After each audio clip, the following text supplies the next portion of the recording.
بسم اللہ الرحمن الرحیم۔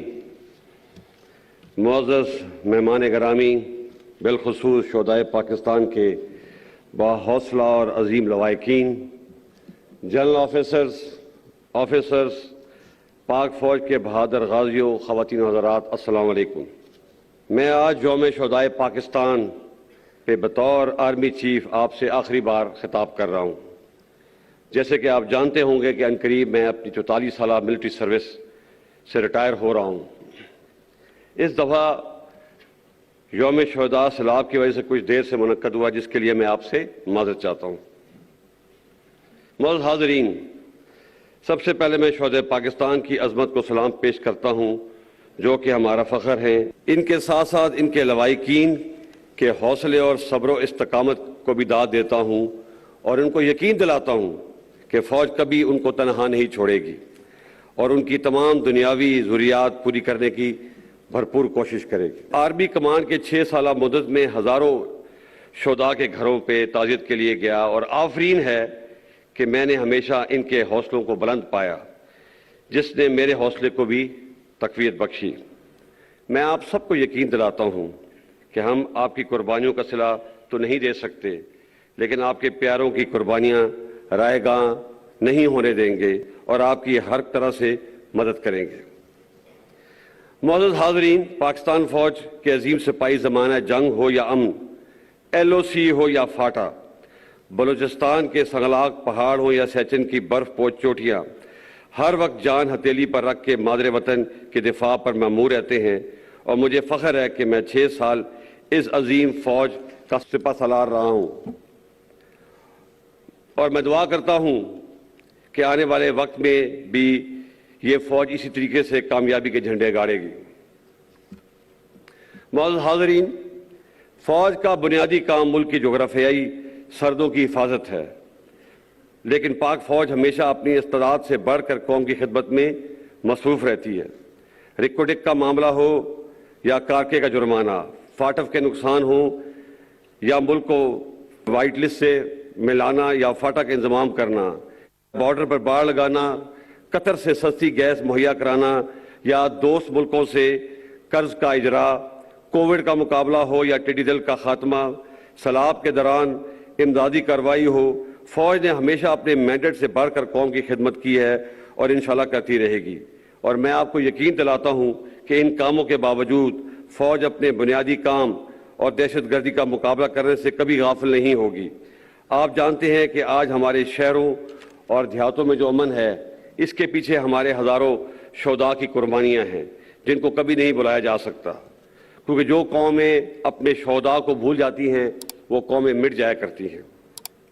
معزز حاضرین، میں آج آپ کے سامنے ایک ایسے موضوع پر بھی بات کرنا چاہتا ہوں جس پہ عموماً لوگ بات کرنے سے گریز کرتے ہیں، اور یہ بات 1971 میں ہماری فوج کی سابقہ مشرقی پاکستان میں کارکردگی سے متعلق ہے۔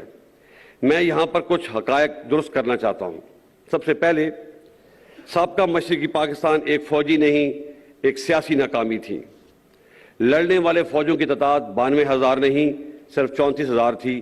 باقی لوگ مختلف گورنمنٹ کے ڈپارٹمنٹس میں تھے، اور ان 34,000 لوگوں کا مقابلہ 2.5 lakh Indian army, 2 lakh trained Mukti Bahini. Against these heavy odds ہماری فوج بہت بہادری سے لڑی اور بے مثال قربانیاں پیش کی، جس کا اعتراف خود Indian army chief field marshal Manekshaw نے بھی کیا ہے۔ ان بہادر غازیوں اور شہیدوں کی قربانیوں کا آج تک قوم نے اعتراف نہیں کیا، جو کہ ایک بہت بڑی زیادتی ہے۔ میں آج اس موقع کا فائدہ اٹھاتے ہوئے ان تمام غازیوں اور شہیدوں کو خراج تحسین پیش کرتا ہوں اور پیش کرتا رہوں گا۔ وہ ہمارے ہیرو ہیں اور قوم کو ان پہ فخر ہونا چاہیے۔ آخر میں کچھ باتیں آج کے سیاسی حالات کے متعلق کرنا چاہوں گا۔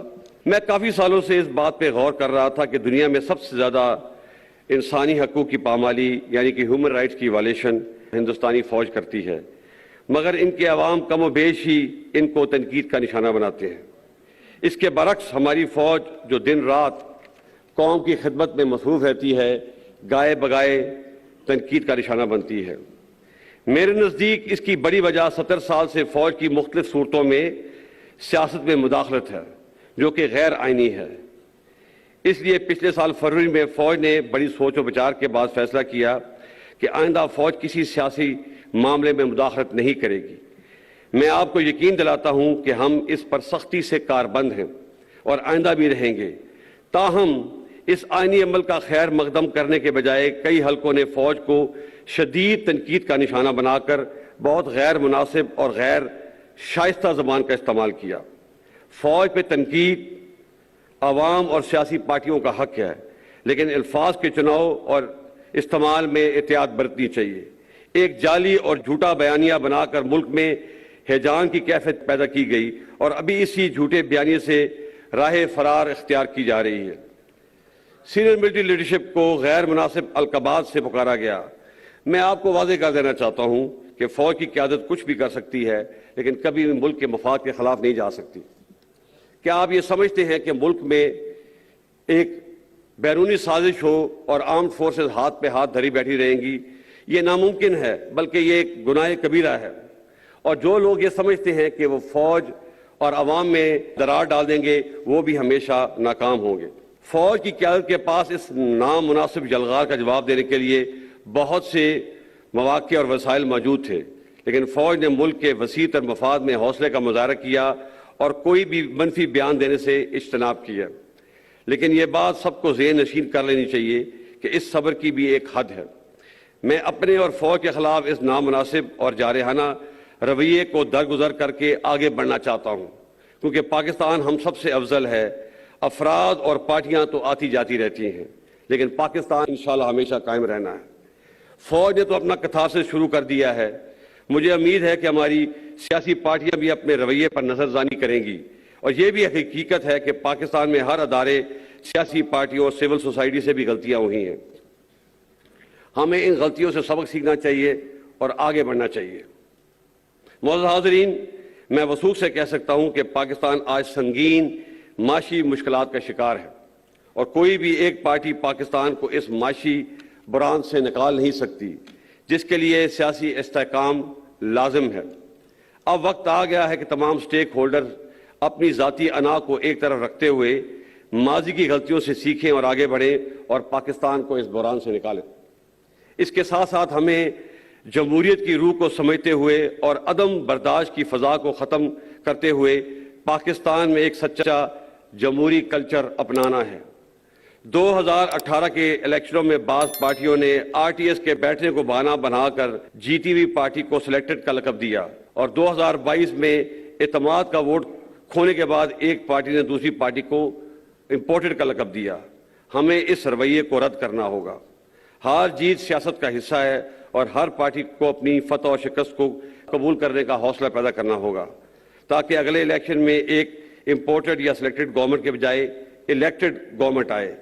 جمہوریت حوصلہ برداشت اور عوام کے رائے عامہ کے احترام کا نام ہے۔ اگر پاکستان نے آگے بڑھنا ہے تو ہمیں عدم برداشت اور میں نہ مانوں کے رویے کو ترک کرنا ہوگا۔ معزز حاضرین، ہمارے لیے پاکستان نعمت خداوندی ہے۔ ہمارا وجود اس کی سلامتی اور بقا سے وابستہ ہے۔ اس کی آزادی اور استحکام کے لیے شہداء نے بے پناہ قربانیاں دی ہیں، اور ہمیں ان پہ فخر ہے۔ میں شہداء کے لواحقین کا شکریہ ادا کرتا ہوں جنہوں نے اس تقریب میں آ کر اس تقریب کو رونق بخشی۔ آپ سب پوری قوم کا سرمایہ افتخار ہیں۔ یہ تجدید عہد کا دن ہے۔ آئیے مل کر یہ عہد کریں کہ ہم اپنے شہداء اور غازیوں کی تابندہ تاریخ کو ہمیشہ زندہ رکھیں گے، اور مل کر پاکستان کی اور بہتری اور ترقی میں اپنا کردار ادا کریں گے۔